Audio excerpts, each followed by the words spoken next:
What?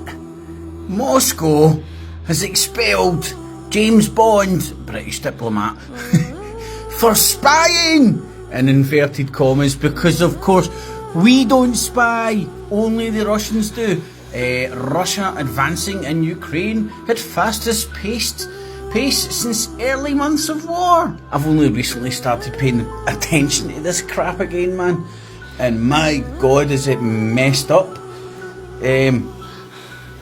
You've got Ukraine with missiles capable of hitting Moscow, I believe, or is it the Moscow region, so don't quote me on that, and Russia swinging its dick with its super duper paratrooper hypersonic fucking missiles. With Trump just around the corner, and he announced 25% tariff on the Canadians, and the Speedy Gonzaleses have got a 25% tariff as well, and he's increased the tariff which he put in place, or increased, I don't know the minutiae, but I know that he started the trade war, or he upped the ante in the trade war with China, but he's up in the tariffs with China. So as the kinetic world war continues in Ukraine, I think there was a British, Russia was parading a ex-British soldier, also known as a British mercenary, right? But it's just that he's an ex-British soldier. And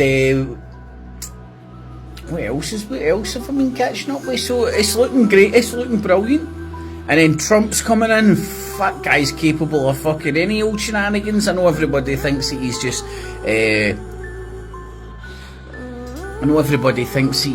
like Hitler's pal and all that, and going to save the world, but that just ain't the case. Him and Putin have used each other because they have a common enemy, a common political entity that they want to try and bring down. So, not to mention Lebanon, Gaza, Sudan, and all the elections that's going on around the world. And I think there's a little Hitler getting in Romania, apparently. He's head of the polls. Came out and said he used Twitter. He used, TikTok. He used TikTok to increase his votability, or whatever they want to call it. So it's all gravy, baby.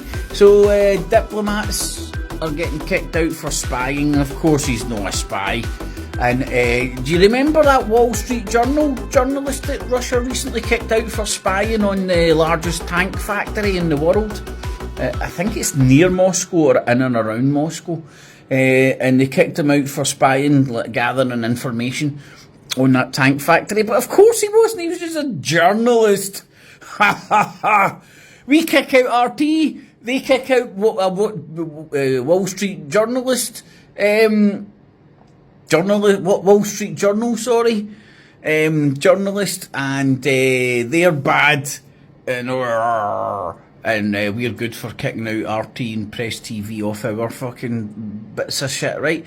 And interesting, noteworthy thing, who owns the Wall Street Journal? That would be the Rupert Murdoch News Corp.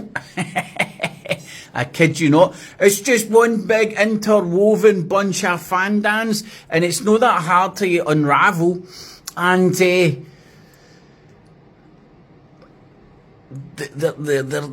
clearly operating like for the intelligence services, if you get me, just by the messaging that comes out, just by the coordinated messaging that comes out from almost every news outlet in the West. Now let's not forget, everybody will be going there, but the independent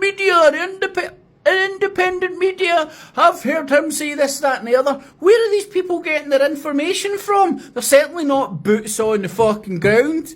They're all fucking sitting behind their desk like, and the fact that you watch RT or Press TV or Sky News instead of Fox, or the BBC instead of CNN or whatever, makes no difference. They've all got coordinated, especially when it comes to war, coordinated messaging. You can see it easy peasy. I can.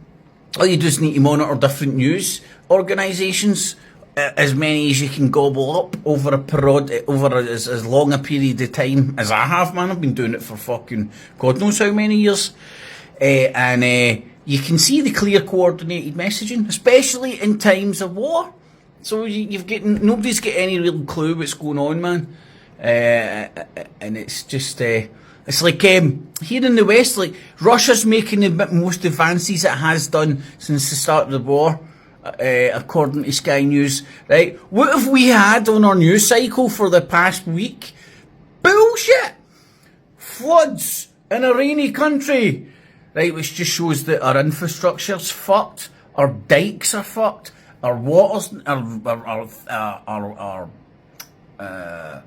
riverbanks need reinforced, our rivers need dredged, etc., etc., etc. These aren't the things that are beyond the realm of man to fucking sort out. You know, we were doing it in the fucking the 16th and 17th century. Just ask the Dutch. So, World War III, man, how do you like them apples? Diplomat kicked out for spying. But of course, he wasn't spying. He was just a normal diplomat. Get it? Got it? Good. Enjoy your day, y'all.